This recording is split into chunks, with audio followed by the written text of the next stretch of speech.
Question number 100 तक हमने पिछले वीडियो में दे रखा है। अब यहाँ पे 100 से आगे के क्वेश्चन को देखेंगे। जितने भी सारे क्वेश्चन 100 के बाद अभी जो आने वाले क्वेश्चन है उसको आप लास्ट तक देखते रहें। ये आने वाले जितने भी सारे क्वेश्चन है आपके आने वाले एग्जामिनेशन के लिए काफी महत्वपूर्ण हो सकता है ये सारे क्वेश्चन। तो चलिए वीडियो को स्टार्ट करते हैं। तो क्वेश्चन नंबर 101 से हम लोग देखना स्टार्ट करेंगे। तो हमारा फर्स्ट क्वेश्चन है आज का, what is the name of cellular phase of macrophage development. आपको पूछा जा रहा है सेलुलर फेज का नाम क्या है। तो इसका राइट आंसर हो जाएगा ऑप्शन 2 मोनोसाइट। ठीक है, तो मोनोसाइट के बारे में हम लोग जान लेते हैं। तो मोनोसाइट क्या है, एक type of white blood cell है। ठीक है, व्हाइट ब्लड सेल ये ड्राइव कहां से होता है, तो बोन मैरो से होता है। ठीक है, ये आपको पता है कि बोन मैरो से ड्राइव होता है। और मोनोसाइट जो है other kinds of white blood cells के साथ ये मिलके जो इन्फेक्शन होता है उसके अगेंस्ट फाइट करने में हमारे बॉडी को हेल्प करता है। ठीक है, यदि हम लोग अब बात कर लेते हैं नॉर्मल रेंज के बारे में, क्या आखिरकार ये बॉडी के अंदर कितना प्रेजेंट होता है, तो नॉर्मल रेंज इसका होता है 2% से लेके 8%, यानी इसके बीच होगा ये। ठीक है, यदि नंबर्स में कई बार आ जाते हैं एग्जाम में, तो 200 से लेके 800 मोनोसाइट पर माइक्रोलीटर ऑफ ब्लड। ठीक है, इतना होगा। ठीक है, चलिए क्वेश्चन नंबर 102 देख लेते हैं। Which culture media is used for antimicrobial substitutability testing? Antimicrobial substitutivity testing के लिए हम लोग कौन से कल्चर मीडिया का इस्तेमाल करते हैं, तो इसका राइट आंसर हो जाएगा ऑप्शन 4 मोलर हिंगटन अगार। ठीक है, मोलर हिंगटन अगार का जो है इस्तेमाल हम लोग करते हैं एंटीमाइक्रोबियल सब्स्टिट्यूटिविटी टेस्टिंग के लिए। ठीक है, यदि हम लोग बात कर लेते हैं मोलर हिंगटन अगार के लिए, तो ये जो है इसको हम लोग किर्बी बॉर डिस्क डिफ्यूजन मेथड भी बोलते हैं। उस मेथड के द्वारा जो है हम लोग यहाँ पे जो हमारे बैक्टीरिया होते हैं उसके सब्स्टिट्यूटिविटी टेस्टिंग करते हैं। ठीक है, याद रखना है किर्बी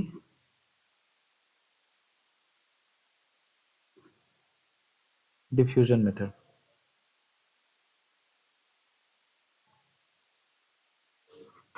ठीक है,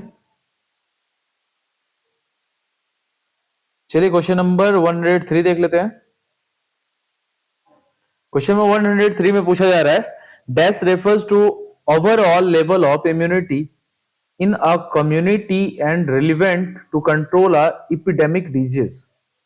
तो आपको पूछा जा रहा है ऐसा कौन सा इम्यूनिटी है जो कि पूरा एक कम्युनिटी को जो है वो कंट्रोल करता है। कोई एपिडेमिक जब कोई डिजीज होता है उससे उसको प्रोटेक्ट करता है, तो वो किस टाइप का इम्यूनिटी होगा। तो इसका राइट आंसर हो जाएगा ऑप्शन फर्स्ट हर्ड इम्यूनिटी है। जो हर्ड इम्यूनिटी है इसके बारे में बात कर लेते हैं। तो हर्ड इम्यूनिटी जो है इसको हम लोग पॉपुलेशन इम्यूनिटी के भी नाम से जानते हैं, ये भी आपको याद रखना है।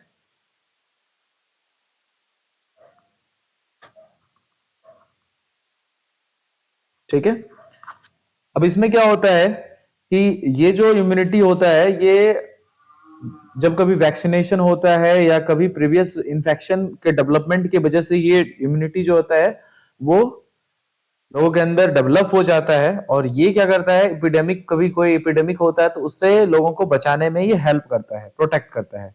ठीक है, चलिए क्वेश्चन नंबर 104 देख लेते हैं। Which type of antibody is found in mother's milk? Mother's milk में कौन से टाइप के एंटीबॉडी प्रेजेंट होते हैं, तो इसका राइट आंसर हो जाएगा ऑप्शन ए फर्स्ट यानी IgA। ठीक है, IgA एंटीबॉडी जो होता है मदर्स के मिल्क में प्रेजेंट होता है। ठीक है, काफी बार ये क्वेश्चन एग्जाम में पूछे जाते हैं, तो आपको याद रखना है कि यहाँ पे IgA जो है इसका करेक्ट आंसर हो जाएगा। चलिए क्वेश्चन नंबर 5 देख लेते हैं 105। What is the source of complement in CFT? जो कॉम्प्लीमेंट का सोर्स जो होगा CFT में, CFT का जो फुल फॉर्म होता है कॉम्प्लीमेंट फिक्सेशन टेस्ट भी है। तो ये कॉम्प्लीमेंट जो है इसका सोर्स क्या है? ठीक है, तो इसका राइट आंसर हो जाएगा ग्वाइना पीक सीरम। ग्वाइना पीक सीरम जो है वो कॉम्प्लीमेंट का सोर्स है। ठीक है, इसको हम लोग स्पेसिफिक एंटीबॉडीज जो होता है बॉडी में उसको डिटेक्ट करने के लिए इसका इस्तेमाल करते हैं, इस टेस्ट का। ठीक है, ये भी याद रखना है।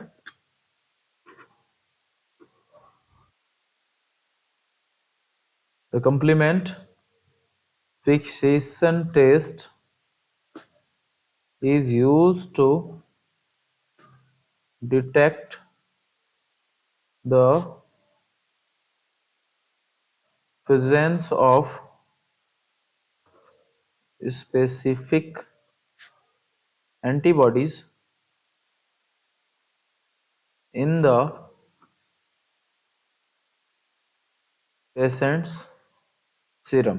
ठीक है, तो पेशेंट सीरम में स्पेसिफिक एंटीबॉडी जो प्रेजेंट होगा उसको हम लोग डिटेक्ट करने के लिए इसका इस्तेमाल करेंगे। ठीक है, चलिए क्वेश्चन नंबर 106 देख लेते हैं।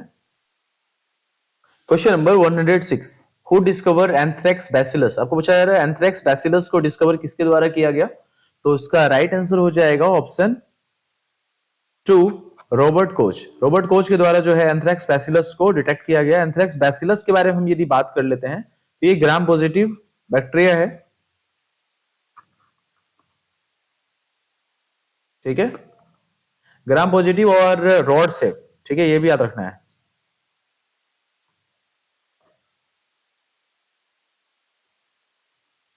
और इसकी वजह से क्या होता है, एंथ्रेक्स काउच होता है। अब यदि हम लोग रॉबर्ट कोच के बारे में बात कर लेते हैं तो ये क्या है, ये जर्मन के फिजिशियन है और साथ में क्या थे, ये माइक्रोबायोलॉजिस्ट। ठीक है, चलिए क्वेश्चन नंबर 107 देख लेते हैं। क्वेश्चन नंबर 107 में पूछा जा रहा है which of the flowing pioneers of microbiology is created with the discovery of yellow fever vaccine। आपको पूछा जा रहा है जो पीले बुखार के टीके की खोज का श्रेय जो है माइक्रोबायोलॉजी के निम्नलिखित पथ प्रदर्शकों में से किसको दिया जाता है। तो ये जो हमारा पीला बुखार यानी येलो फीवर जो है उसके वैक्सीन के डिस्कवरी का जो श्रेय है वो दिया जाता है मैक्स थीलर को। ठीक है, तो मैक्स थीलर जो है वो काफी बड़ा योगदान है उनका माइक्रोबायोलॉजी में। ठीक है, और खास करके जो येलो फीवर है उसके वैक्सीनेशन में। चलिए क्वेश्चन नंबर 108 देख लेते हैं। Which is the micro organism responsible for causing syphilis in patient. काफी आसान से क्वेश्चन है। सिफिलिस आप लोगों को बार बार ये क्वेश्चन देखने के लिए मिलता है सिफिलिस से रिलेटेड। तो सिफिलिस काउज कौन करता है, वो कौन सा माइक्रो ऑर्गेनिज्म है जो रिस्पॉन्सिबल है सिफिलिस के लिए पेशेंट में, तो इसका राइट आंसर हो जाएगा ट्रिपोनोमा पैलेडियम। ठीक है, ट्रिपोनोमा पैलेडियम जो है वो सिफिलिस काउज करता है। ठीक है, चलिए क्वेश्चन नंबर 109 देख लेते हैं। Albert staining is used for the detection of. आपको पूछा है अल्बर्ट स्टेनिंग का जो इस्तेमाल होता है वो किसके डिटेक्शन के लिए किया जाता है, तो इसका राइट आंसर हो जाएगा कॉर्निबैक्टीरियम डिप्थीरी, यानी ऑप्शन 3 जो है इसका राइट आंसर हो जाएगा। ठीक है, कॉर्निबैक्टीरियम डिप्थीरी जो है इसके वजह से क्या काउच होता है, तो डिप्थीरिया काउच होता है, ये भी आपको पता ही है। ठीक है, और ये किसकी वजह से होता है डिप्थीरिया, कॉर्निबैक्टीरियम डिप्थीरी की वजह से। और इसको जो है ये जो हमारा कॉर्निबैक्टीरियम डिप्थीरी है इसको हम लोग क्लैप्सुलोफर बैसिलस भी बोलते हैं। ठीक है, ये भी आपको याद रखना है, कई बार ये पूछा जाता है एग्जाम में, क्लैप्सुलोफर बैसिलस। ठीक है, इसका रीजन क्या है कि इसको क्लैप्सुलोफर बैसिलस क्यों बोला जाता है, तो इसका जो डिस्कवरी हुआ था 1884 में, वो जर्मन जो बैक्टीरियोलॉजिस्ट थे एडविन क्लैब्स, ठीक है, और फ्रेडरिक लोफलर, इन दोनों के द्वारा किया गया था। तो याद रखना है इसी दोनों जो बैक्टीरियोलॉजिस्ट थे उनके वजह से इनका जो नाम है इस बैसिलस का क्लैब्स लोफलर रखा गया। ठीक है, उन दोनों बैक्टीरियोलॉजिस्ट के नाम के ऊपर। चलिए क्वेश्चन नंबर 110 देख लेते हैं।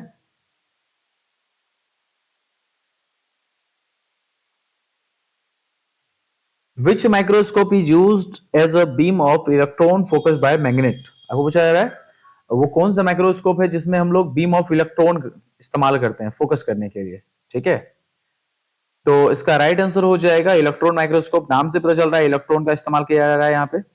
और ये जो माइक्रोस्कोप है इसका मैग्निफिकेशन जो होता है वो काफी ज्यादा होता है। ठीक है, जितने भी यहाँ पे माइक्रोस्कोप दिए गए हैं, और इसका जो इस्तेमाल होता है वो साइंटिफिक पर्पस के लिए किया जाता है, रिसर्च पर्पस में किया जाता है। चलिए क्वेश्चन नंबर 111 देख लेते हैं। एंटनर डोड्रॉफ मार की पहली बार पहचान डैश में की गई थी। जो पैथवे है उसको आइडेंटिफाई जो है फर्स्ट टाइम किया गया था, किसके द्वारा किया गया था? तो यहां पे पूछा जा रहा है स्यूडोमोनास सैक्रोफिला। ठीक है, स्यूडोमोनास सैक्रोफिला जो है इसमें किया गया था सबसे पहले एंटनर डेडरॉफ। ठीक है, इसका जो एंटनर ईडी इसको बोलते हैं, ईडी पाथवे जो है वो आइडेंटिफाई किया गया था किसमें? तो स्यूडोमोनास सैक्रोफिला में। चलिए क्वेश्चन नंबर 112 देख लेते हैं। Which test is used for the determination of antibacterial sensitivity test? अब पूछा है एंटीबैक्टीरियल सेंसिटिविटी टेस्ट के लिए कौन से टेस्ट का इस्तेमाल किया जाता है? तो इसका राइट आंसर हो जाएगा किर्बी बॉर मेथड। देखिए यहाँ पे वही क्वेश्चन को दोबारा अलग तरीके से पूछा गया। ठीक है,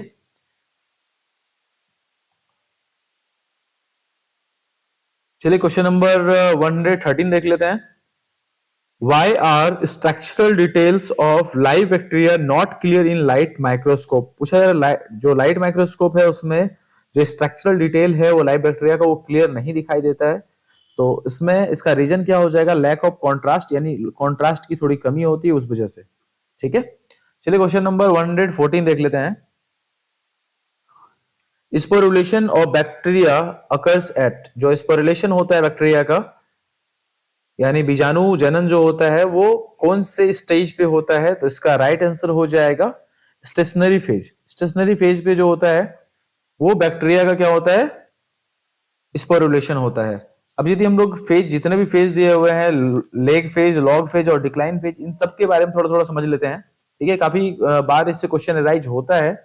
यदि हम लोग लेग फेज के बारे में यदि हम बात करते हैं, स्टार्ट करते हैं यहां से लेग फेज के बारे में, तो यहां पे क्या होता है? लेग की कंडीशन में जो नंबर होते हैं लिविंग बैक्टीरिया के वो इंक्रीज नहीं होते हैं। ठीक है, याद रखना है, no increase in number of living bacterial cell.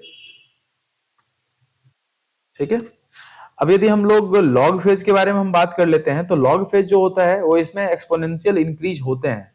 जो लिविंग बैक्टीरियल सेल्स होते हैं उसमें एक्सपोनेंशियल ग्रोथ देखने के लिए मिलता है। यहां पे एक्सपोनेंशियल इंक्रीज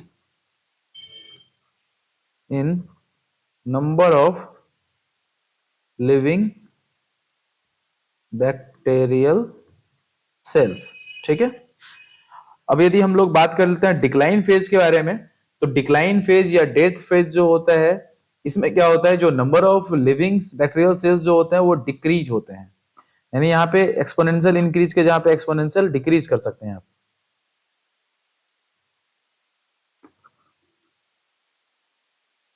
ठीक है, और स्टेशनरी फेज के बारे में तो आपको पता चल ही गया। स्टेशनरी फेज में आपको याद रखना है, इसको एक और भी नाम से जाना जाता है, प्लेटिव फेज के नाम से भी जाना जाता है।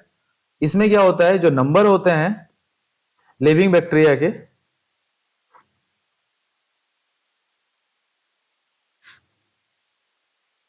इसमें क्या होता है? जो लिविंग बैक्टीरियल सेल्स के जो नंबर्स होते हैं वो बिल्कुल इक्वल होते हैं। यानी जितने ग्रोथ होंगे, जितने मतलब बर्थ होंगे, उतने उसके डेथ भी होंगे, यानी रफली इक्वल होता है।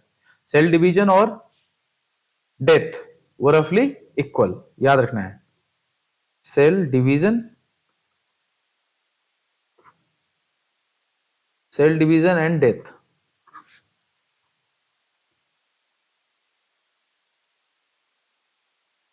रफली इक्वल। ठीक है,